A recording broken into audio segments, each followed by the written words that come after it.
Hey everybody, welcome Balance Sports Podcast. Jesse Balance here, joined by my brother Justin. We're gonna do a recap week 5 in the SEC. First, we got Florida, Kentucky. Kentucky ended up pulling out the win. Justin, what do you think about that? Well, I thought it would be a close game, but this game wasn't close. It's like Kentucky dominated this game. Uh, they ran all over Florida. They controlled the game, and that's a good win for Kentucky. Yeah, man, Kentucky, Bob Stoops. Every time I underestimate him, he proves me wrong. So maybe I should stop underestimating Bob Stoops. And Kentucky did a great job. They ran the football down Florida's throat. They didn't really even have to pass the ball.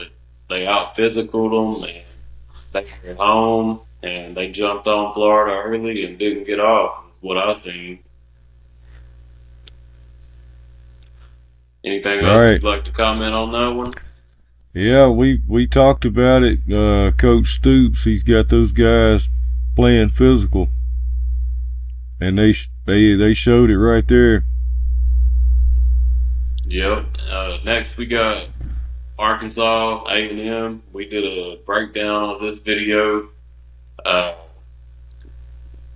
A&M outcoached us. They wanted it more. They played 4 quarters of all phases of the game. And Arkansas, we didn't come to play on offense for sure. We had struggles on special teams, had some problems on defense here and there. But ultimately, altogether, I think the defense played pretty well. But with that lack of offense, A&M was victorious. What do you think? That's what happened. I mean, their defense came to play. Their whole team came to play. We offensively we didn't have anything in the second half, especially. I mean, if the defense got that pick six, but we just really didn't move the ball all day, and A&M's defense uh, controlled the line of scrimmage. Yeah, man, totally. All right, we got Georgia, Auburn. Georgia went on the road to Auburn. What'd you think? I was a little surprised this game was as close as it was. Auburn, they ran the ball for like 200 yards their last two games, but they only passed it for like 50. And that doesn't win, unfortunately, but they hung around. They possessed the ball enough. They moved it enough with just their ground game to hang around. Yeah, man, I never thought that a one-dimensional team, could hang in the game with Georgia like that, as I predicted the week before. So they definitely surprised me. I give them credit that they were able to run the ball on them like that. Looked to me like they might have been getting away with some holding on the outside with those quarterback runs, but them at home, loud atmosphere, War Eagle. I mean, so Georgia being a number one team in the country with the great defense, they were supposed to stop it anyway, being one dimensional. So that's what I thought about it. But Georgia was able to hold on for the win, and that's also what high ranked teams do. They go into tough environments and come out with the W. All right, we Hey, got Miss Missouri and Vanderbilt. Uh, what did you think? well, this game was close for a while, but uh, Missouri pulled away late, and their quarterback, I think he set this record for the passes in a row without an interception, and it was like 340 something, and he took it up to like 380 something. Either way, Brady Cook, he went like that many passes without an interception, and they got the win. So Missouri's 5-0. Yeah, definitely Missouri. They had some close games early in the season. Every single one of them almost. Uh, they were going into Vanderbilt on the road, and like you said, they hung tough at the beginning, but Missouri ended up pulling apart, pulling away from them, and like you said, quarterback he threw for so they did what they had to do, and that's what I'm noticing about Missouri. It seems like they're doing what they have to do, which I can't say about us. So we better watch that game too. Uh, we'll mess around if we keep playing like we are and lose to them too. So Yeah, we never take Missouri seriously enough. Our Arkansas's team doesn't, and our fans don't. We're always like, oh, we're not going to lose to these guys, and then we go out and lose to them. That wouldn't yeah, surprise me. wouldn't surprise me. We have LSU on the road to Ole Miss. Originally picked LSU to win this game. I thought, the week before when Ole Miss played Bama, they only scored like 10 points. Couldn't get their offense going, and I thought LSU defense would be strong enough to hold them, and LSU's offense was, clicking, but it turned out to be a shootout and came down to the last second, and LSU had a chance to win, and the guy couldn't hold on to the pass in the end zone. It was crazy. It looked to me like, to everybody, absolutely no defense, just an offensive shootout.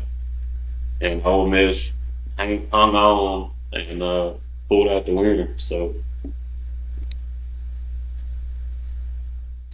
Yeah, 700 and some yards for Ole Miss on offense, 600 some yards for LSU, 317 yards on the ground for Ole Miss, and 233 yards on the ground for LSU. Just ridiculous. Like these teams are running for 500 something yards in a game combined, and 1,300 and some yards of offense combined, and 55 points. It's crazy. Where's the defense? But I guess this is modern college football. That's why you got to score points.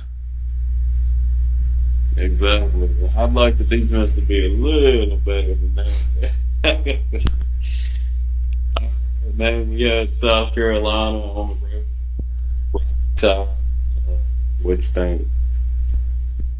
This Tennessee pretty much dominated this game. They had almost, I think, like 175 more yards of offense than South Carolina. They ran the ball well all night. They did what they were supposed to do. They picked up the home win. Yeah, that's the same thing that I've seen. Thought that South Carolina might give them a little tougher battle, but I knew it was not. I knew it was at Tennessee, one of the hardest environments to play in. So that didn't surprise me too much, and I knew Tennessee would be hungry coming out of that loss to Florida, ready to redeem themselves. So I give credit to Tennessee bouncing back like that. Like I said, they pounded the rain down, and they did what they had to do. And that's all I got to say about that one. All right, last we have uh, Alabama at Mississippi State. Alabama, man, they continue to improve each week.